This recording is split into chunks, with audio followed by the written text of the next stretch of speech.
Hi mga ka-L! It's a brand new day! And a brand new recipe na naman po ang ating itatampok sa ating lutuan today. Kaway-kaway sa mga batang 90s. Alam nyo ba guys, nung mga kabataan namin, ayun kala mo sobrang tanda na guys bata pa ako. Pinaglalaroan lang namin ng mga salagubang. So minsan nilalagay namin ng bubble gum sa likod at hinihintay namin para sila nagre-wrestling.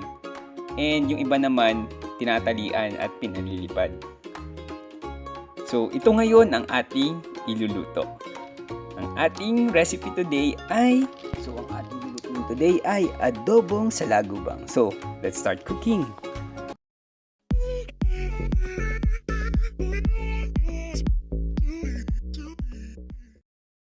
So, mga kael, bago ang lahat, linisin muna natin yung ating salagubang.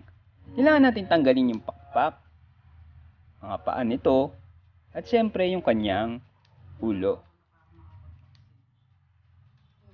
So yun mga kael, isa-isahin natin sila.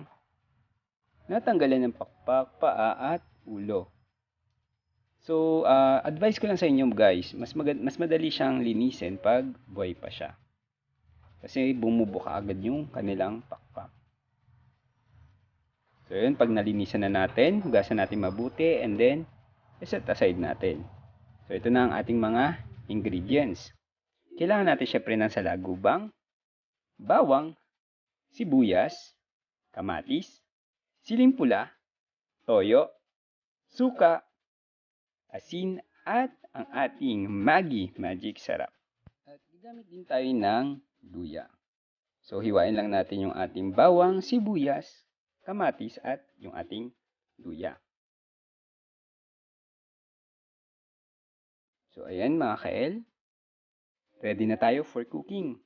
So umpisa na natin. So kumuha tayo ng kawali at ating itong painitin. Pag mainit na yung ating kawali, pwede na nating ilagay yung ating mantika.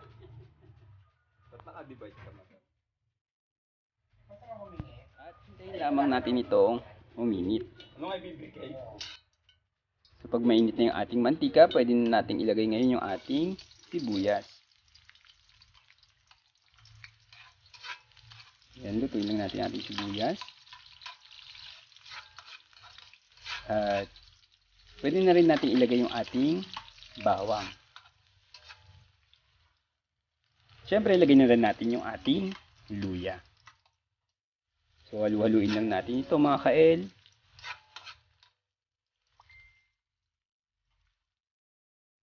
Yan. Putong ito, pwede na natin ilagay yung ating kamatis.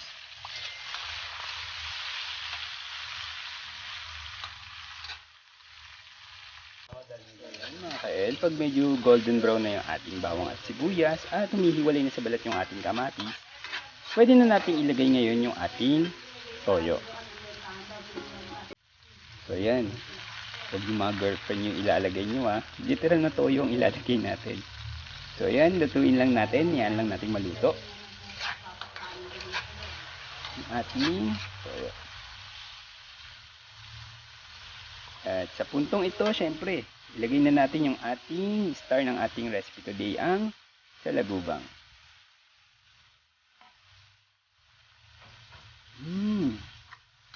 Curious na ba kayo sa lasa ng ating niluluto today?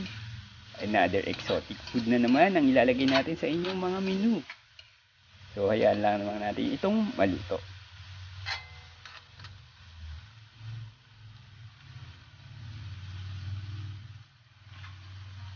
So, ayan. Tingnan natin yung ating niluluto. Mas masarap mga kael kung medyo mawawala yung sabaw ng ating adobo. Napakabangot mga kael. Excited na ba kayo? Mabilis lang natin itong maluluto mga kael. So ayan, hiyaan lamang natin batuyo yung sabaw niya.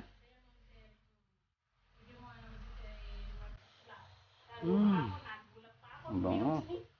And next, ayan, medyo wala nang sabaw. Pwede na natin ilagay yung ating sili. So So optional lang to mga kael. Kung mas gusto niyo na mas maanghang, pwede niyo dagdagan. So ayan, nagmamantika na yung ating niluluto. Kung malapit na ito mga kael, konting hintay na lang at patitikman nyo na ang ating salagubang. Tinagurian to ngayon na pagkain ng mga mayayaman. Kala nyo ba naman na kamahal ng kilo nito? Hindi ko akalain ng mga bata pa kami na kinakain pala to. Dati pinaglalaruan lamang ito. So ayan. Pwede na ito mga kael, pero depende pa rin sa inyo. Kung gusto niyo na mas crispy ang ating niluluto, pwede niyo pa siyang mas lutuin pa.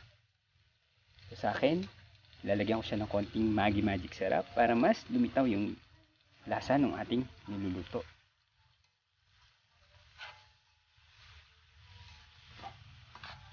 So ayan na. Ready to serve na ang ating exotic recipe today. Yan, ready na for plating. Tignan nyo mabuti yung ating salagubang. Crispy siya. So yung iba ginagawa itong pulutan. So hindi naman tayo manginginom. So gagawin lang natin itong ulam. So nagdagdag tayo ng additional sili para sa mga uragon nating friends dyan. At nagayat din ako ng mangga para naman merong asim din ng ating kinakain. Diba madali lang sundan ang ating recipe today? So, for more sulit tipid recipes, please subscribe to my channel. Pindutin nyo na rin yung bell button para updated kayo sa mga susunod pa nating videos. Maraming salamat sa inyong suporta mga kael. Paalam!